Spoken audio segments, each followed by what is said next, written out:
Hi hello నమస్తే welcome back to iDream media. ఈరోజు మనతో ఉన్నారు పర్సనల్ ఫైనాన్స్ ఎక్స్పర్ట్ అయిన విజయ్ కర్ణం గారు. ముఖ్యంగా మనం ఇన్వెస్ట్మెంట్ ఎక్కడైతే చేస్తూ ఉంటామో థర్డ్ పార్టీ అప్లికేషన్స్ వాటికి సంబంధించిన ఒక డీప్ డీటెయిల్స్ అనేవి ఈరోజు ఎపిసోడ్ తెలుసుకుందాం. ఆల్టర్నేటివ్స్ ఏమున్నాయో కూడా తెలుసుకుందాం. Hi sir. హలో అండి.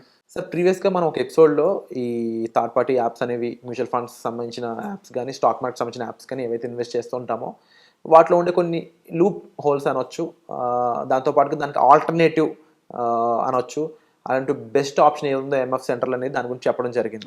అయితే దాని గురించి ఇంకొంచెం డీటెయిల్డ్గా ఇది ఎంతవరకు యూజ్ అవుతుంది, ఎలాంటి వాళ్ళు ఎలా యూజ్ చేయొచ్చు, యూజర్ ఇంటర్ఫేస్ ఎలా ఉంటుంది అనే డీటెయిల్స్ కోసం కొంతమంది కామెంట్ చేయడం జరిగింది. దీనిపై ఒక బ్రీఫ్ ఎక్స్ప్లెనేషన్ ఇస్తారా? డెఫినెట్గా అండి. అంటే చాలా మంది దాన్ని తప్పుగా అర్థం చేసుకున్నారు.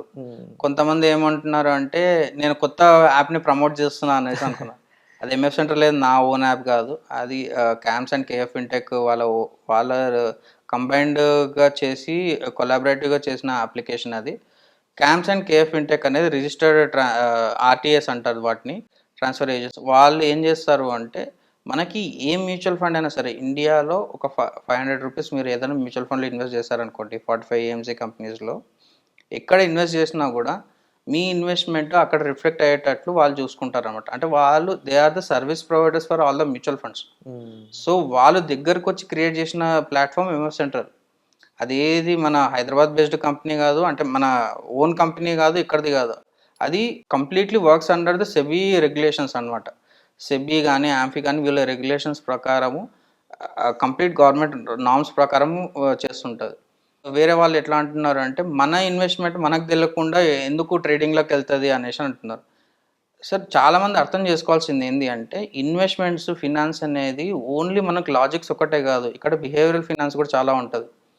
మీరు ఎప్పుడైతే ఒక నోటిఫికేషన్కి కానీ లేకపోతే ఒక చిన్న యాడ్కి కానీ మీరు టెంప్ట్ అయ్యారనుకోండి, అన్ని రోజులు మీరు పేషెంట్గా చేసుకుంటూ వస్తున్న ఎస్ఐపిస్ కానీ అన్ని రోజులు మీరు పేషెంట్గా చేసుకున్న ఇన్వెస్ట్మెంట్స్ కానీ అన్నీ చేంజ్ అయిపోయే ఛాన్సెస్ ఉంటాయి. మీరు ఎమోషనల్గా అంత స్ట్రాంగ్గా ఉన్నారు అంటే అంత మన బిహేవియర్ ఫినాన్స్ అంటాం కదా, అంత ఎమోషనల్ మనం స్ట్రాంగ్గా ఉన్నాము, మనం ఎటువంటి వాటికి టెంప్ట్ అవ్వట్లేదు అంటే you can use any application. అట్లా వాటి యూజ్ చేయొద్దని కాదు, అవి యూజ్ చేసి తెలియని వాళ్ళకి ఎక్కువ హామ్ అయ్యే ఛాన్సెస్ ఉంటాయి. అట్లని వాటిని యూజ్ చేయొద్దని చెప్పడం అనమాట. అండ్ ఇంకొంతమంది ఎలా ఇంటర్ప్రిట్ చేసుకుంటున్నారు అంటే ఎంఎఫ్ సెంట్రల్ అట్లా కాదు, జీరోదా ఇవన్నీ జెన్యూన్ అప్లికేషన్స్, వాటిలో అవి జెన్యూనే, నేను కాదనట్లేదు. కాకపోతే దానికంటే బెస్ట్ ఆల్టర్నేటివ్ మీకు ఇక్కడ ఉంది. ఇప్పుడు ఒక అప్లికేషన్ ఒకటి అర్థం చేసుకోవాలండి, మీరు బిజినెస్ ఎట్లా వర్క్ అవుతుందో మీరు అర్థం చేసుకోవాలి. ఒకడు ఎవరైనా మీకు ఫ్రీగా ఏదైనా ఇస్తున్నారు అంటే దాని వెనకాల అతనికి రెవెన్యూ వచ్చేది వేరే ఆప్షన్ ఏదో ఒకటి ఉంటుంది.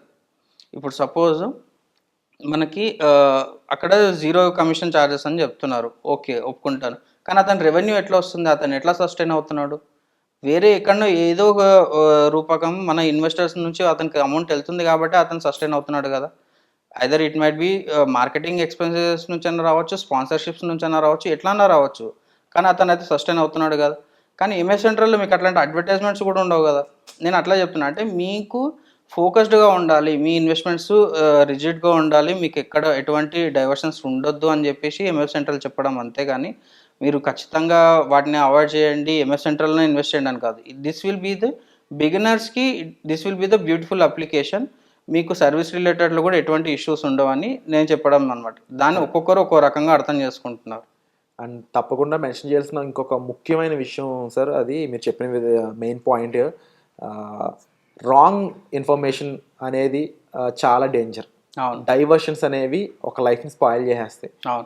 అందులో మనం ఇక్కడ డబ్బులతో మ్యాటర్, సింపుల్గా చెప్పాలి, అందరికీ అర్థం అవ్వాలంటే మనీతో మ్యాటర్ అన్నప్పుడు ఒక 0% కమిషన్ అని చేసి ఒక మనీకి సంబంధించిన యాప్ అనేది why it will do for 0%?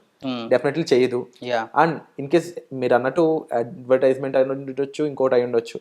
చాలా మంది ప్రొఫెషనల్స్ని కలవకుండా ఒక యాడ్ రాగానే మేబీ ఇది వర్కౌట్ అవుద్దని ఆ యాడ్లో పలానా ఫండ్ ఉంటే ఆ ఫండ్లో ఇన్వెస్ట్ చేయడం ద్వారా రేపు అనవచ్చు చాలా నష్టం జరిగితే మార్కెట్ కరెక్షన్లో ఉన్నప్పుడు ఎప్పుడైనా ఆ నష్టాన్ని ఎవరు పోడ్చలేరు.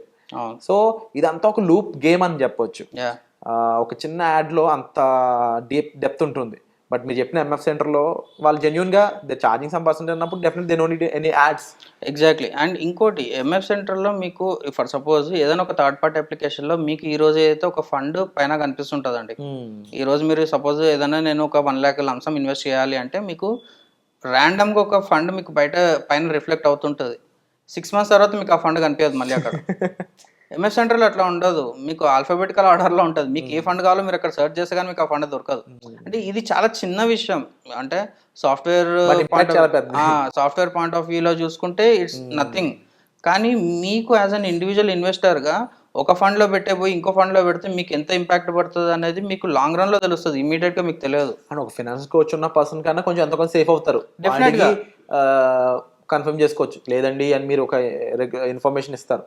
బట్ చాలా మంది ఏంటంటే సరే చూసాం ఒక 2000 కదా అని పెట్టుకుంటూ వెళ్ళిపోతారు. ఎస్ఐపి 2000 కాస్త ఎప్పటికి ఏమైనా జరిగితే పరిస్థితి. ఎగ్జాక్ట్లీ. ఇప్పుడు టైప్ ఆఫ్ ఫండ్స్లో ఎక్కడ ఇన్వెస్ట్ చేస్తున్నారు, ఏ ఫండ్లో ఇన్వెస్ట్ చేస్తున్నారు, డైరెక్ట్లో చేస్తున్నారా, రెగ్యులర్ చేస్తున్నారా, లేకపోతే డైరెక్ట్లో చేసుకుంటే ఇన్కమ్ జనరేషన్ దానిలో చేస్తున్నారా, లేకపోతే గ్రోత్లో చేస్తున్నారా, లేకపోతే ఇట్లా చాలా రకాలు ఉంటాయి కదా. ఇవన్నిటి కంప్లీట్ అండర్స్టాండ్ చేసుకొని మీరు ఇన్వెస్ట్మెంట్ చేయండి. అప్పుడు ఎంఎఫ్ సెంట్రల్ అయినా, జీరోదా అయినా, లేకపోతే గ్రో అయినా, అంటే ఏ థర్డ్ పార్టీ అప్లికేషన్ అయినా మీకు డిఫరెన్స్ పడదు. ఫస్ట్ అవేర్నెస్ పెంచుకోండి. ఎందుకు ఈ ఎంఎఫ్ సెంట్రల్ నేను చెప్పాను, సజెస్ట్ చేస్తున్నా, అర్థం చేసుకోండి. తర్వాత you can take a call అనమాట. బట్ డెఫినెట్లీ సార్ మీరు మెన్షన్ చేసిన మెయిన్ పాయింట్ అనేది చాలా మందికి అర్థం అవ్వాల్సిన విషయం అని చెప్పొచ్చు. ఎందుకంటే మైండ్ అనేది చాలా డెలికేట్గా ఉంటుంది. వాళ్ళకి definitely IT professionals, pharma, any employment తీసుకున్నా అదర్ దెన్ ఫైనాన్షియల్స్, వాళ్ళు చూసినప్పుడు అరే ఈ ఫండ్ కూడా మంచిది, తెగ సజెస్ట్ చేస్తున్నారు కదా, అందరూ ఇన్వెస్ట్ చేస్తున్నారు కదా, మంచిదేనేమో అని ఒక ఆ థాట్ ఏం చేస్తుందంటే యాక్షన్ తీసుకునేలా చేస్తుంది.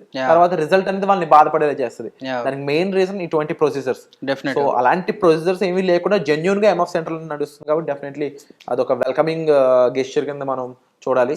సో దీనికి సంబంధించి మీకు ఇంకా డౌట్స్ ఉన్నాయి, లేదు ఈ సార్ చెప్పిన దానికంటే మీరు ఆల్రెడీ జీరోతో ఇన్వెస్ట్ చేస్తున్న ఫలానా, ఫర్ ఎగ్జాంపుల్ ఏదో ఒక మీరు యాప్లో ఇన్వెస్ట్ చేస్తున్నారంటే దానికి సంబంధించిన ఎక్యురసీ ఎంతవరకు ఉంది, అందులో ఎంతవరకు మీరు రైట్ ఇన్వెస్ట్మెంట్ చేస్తున్నారు అనే విషయాలపై మీరు పూర్తిగా డీటెయిల్స్ అనేవి తెలుసుకోవచ్చు సార్తో మీరు డైరెక్ట్గా మాట్లాడడం ద్వారా. దానికోసం పర్సనల్ అపాయింట్మెంట్స్ అనేవి సైతం ఆన్లో ఉన్నాయి.